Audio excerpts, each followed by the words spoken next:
घने जंगल में एक छोटी और प्यारी चिड़िया रहती थी जिसका नाम गुड़िया था।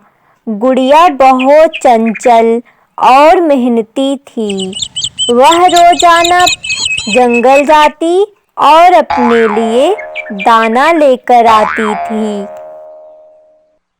एक दिन गुड़िया को जंगल में खेलते हुए जमीन पर एक चमचमाता हुआ बीज मिला।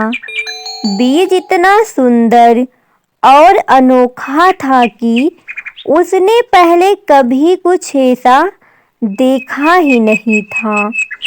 वह बीज सुनहरे रंग का था और उसकी चमक दूर से ही दिखाई दे रही थी।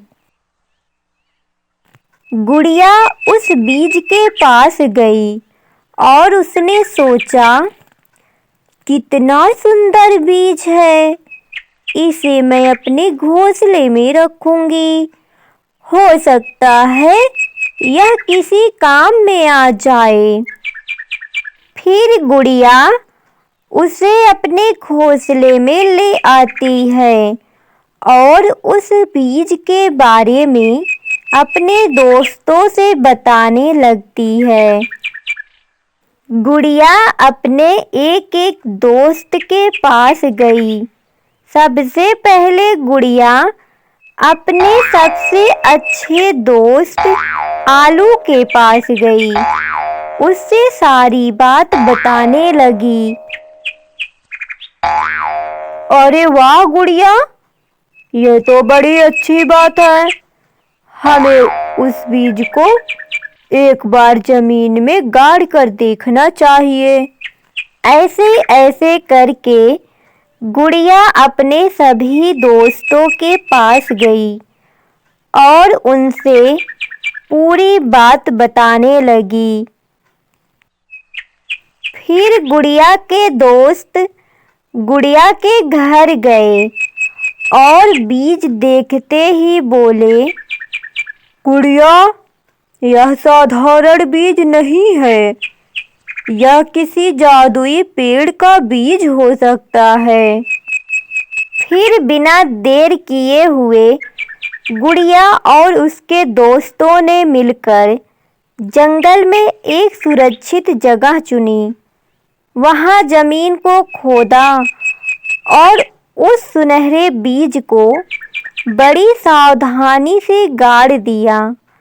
गुड़िया ने कहा, अब हमें इसका ध्यान रखना होगा, इसे समय पर पानी देना होगा और सूरज की रोशनी इस तक पहुंचनी होगी। फिर ऐसे ही कुछ दिन बीत जाता है। धीरे धीरे बीज अंकुरित हुआ और एक नन्हा पौधा बन गया। कुछ दिनों बाद वह छोटा पौधा तेजी से बढ़ने लगा।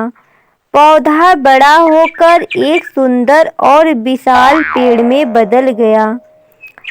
लेकिन यह कोई साधारण पेड़ नहीं था। इस पेड़ पर हर दिन अलग अलग तरह के फल और मेवे लगते थे। एक दिन पेड़ पर मीठे सेब लटक रहे थे तो अगले दिन नारियल, कभी बादाम, कभी अखरोट और कभी कभी तो चॉकलेट भी। गुड़िया और उसके दोस्त इस पेड़ से खुश थे, लेकिन जंगल में एक लोमड़ी भी थी जिसका नाम था चंपा। जब उसने इस जादुई पेड़ के बारे में सुना तो उसके मुंह में पानी आ गया। उसने सोचा, अगर यह पेड़ मेरा हो जाए तो मैं कभी भी भूखी नहीं रहूंगी और पूरे जंगल पर राज करूंगी। हा हा। चंपा ने एक चाल चली। उसने गुड़िया के पास जाकर कहा, गुड़िया, तुमने यह पेड़ लगाया है, लेकिन इसे संभालना बहुत मुश्किल काम है। क्यों ना तुम मुझे यह पेड़ दे दो, मैं इसका ख्याल रखूंगी और बदले में तुम्हें कुछ मेवे दूंगी। गुड़िया चंपा की चालाकी समझ गई।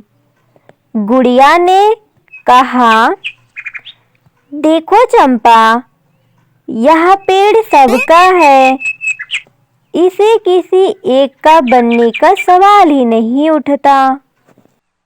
गुड़िया की बात सुनकर चंपा नाराज हो गई।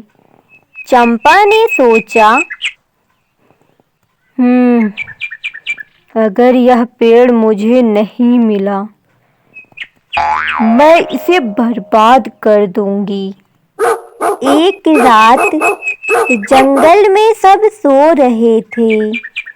चंपा पेड़ के पास पहुंची और उसे काटने की कोशिश करने लगी, लेकिन जैसे ही उसने कुल्हाड़ी चलाने की कोशिश की, पेड़ ने जादू किया। अचानक पेड़ से चमकीले अंगारे निकलने लगे। चंपा डरकर वहां से भाग खड़ी हुई। अगले दिन गुड़िया और उसके दोस्तों ने पेड़ की ओर देखा तो उसकी शाखाओं पर एक कागज पर संदेश लिखा था, जो लोग दूसरे के लिए काम करते हैं, प्रकृति उनका साथ देती है, लेकिन जो केवल अपने लिए जीते हैं, वो हमेशा खाली हाथ रहते हैं। गुड़िया और उसके दोस्तों की मेहनत से वह जादुई पेड़ हमेशा हरा भरा रहा। जंगल के सभी जानवर उसके फल खाते, लेकिन चंपा लोमड़ी को कभी हासिल नहीं हुआ फल। उसने समझ लिया कि स्वार्थ और लालच से कुछ हासिल नहीं होता। बहुत समय पहले एक घने जंगल में एक अद्भुत नारियल का पेड़ था। यह कोई साधारण पेड़ नहीं था, यह जादुई था और बोल सकता था। इस पेड़ के पास गहरी समझ और ज्ञान था और जंगल के सभी जानवर और पक्षी इसकी सलाह लेने आते थे।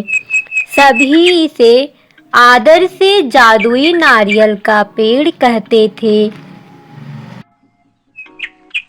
जंगल में कालू नाम का एक कौवा रहता था।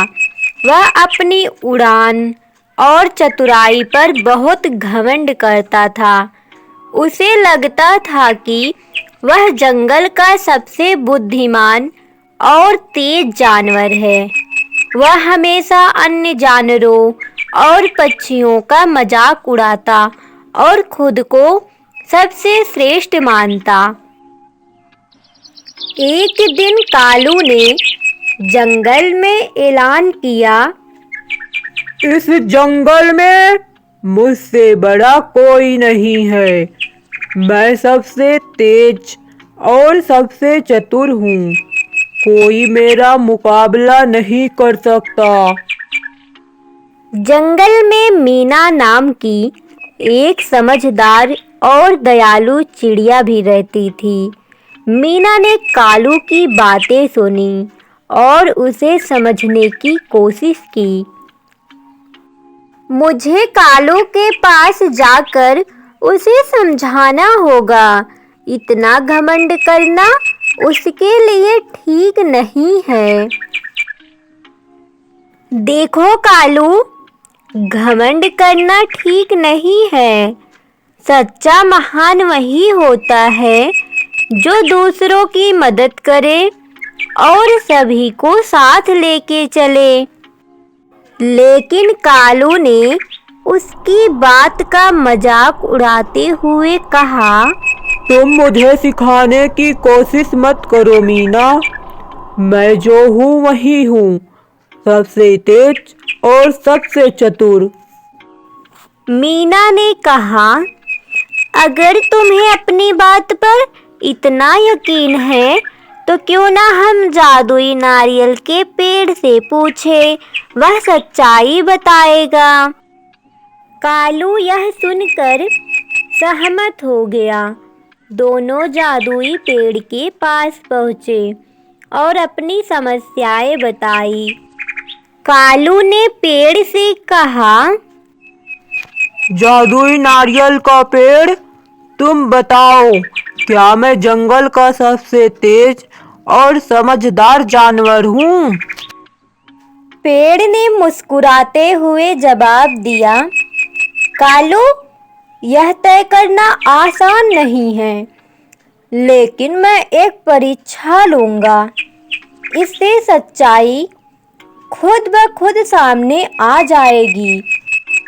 जादुई पेड़ ने कहा, जंगल के दूसरे छोर पर एक घायल पक्षी पड़ा है। जो भी उसे यहाँ सुरक्षित लाएगा वही सबसे समझदार कहलाएगा। यह सुनते ही कालू तेजी से उड़ गया। उसने सोचा कि मीना से पहले पहुंचकर पक्षी को ले आएगा और खुद को सबसे श्रेष्ठ साबित करेगा। कालू जब जा रहा था, रास्ते में उसे प्यास लगी। वह किसी से मदद नहीं मांगना चाहता था और अपने परेशानी से जूझता रहा। आखिरकार वह थक कर एक पेड़ पर बैठ गया।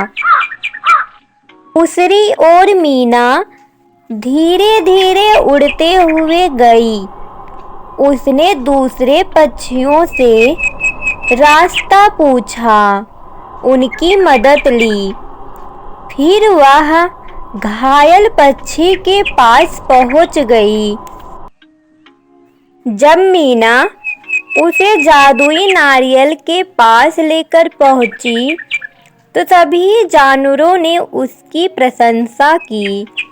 पेड़ ने कहा, मीना ने दिखा दिया कि समझदारी घमंड में नहीं, बल्कि सहनशीलता, मदद और धैर्य में है। कालू यह देखकर शर्मिंदा हुआ और अपनी गलती का एहसास किया।